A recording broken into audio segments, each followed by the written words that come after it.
ഇന്നെന്റെ ഡൈവോഴ്സ്. എന്റെ ഭാര്യ, അവൾക്കെന്നെ വേണ്ട. നീയാണെല്ലാം നശിപ്പിച്ചു. നീ മാത്രം.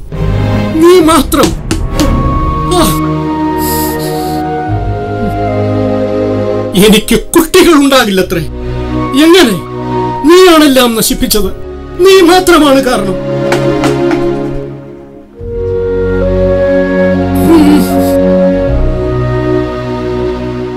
എന്റെ ജോലി ഇന്നെനിക്കതുമില്ല. അതും നീ നശിപ്പിച്ചു. സമൂഹത്തിൽ ഇന്നെനിക്കൊരു വിലയുമില്ല. നീയാണ് എല്ലാറ്റിനും കാരണം.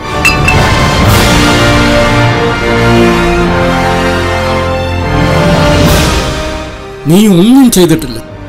ഇതുവരെ നീ ഒന്നും ചെയ്തിട്ടില്ല. നീ അങ്ങോട്ട് മാറിയിരിക്കുക. ഒരു പക്ഷേ ഈ കഥ നിങ്ങൾ കേട്ടിട്ടുണ്ടാവും. ഉണ്ടെങ്കിലും ഇല്ലെങ്കിലും ഒന്ന് ചിരിക്കൂ.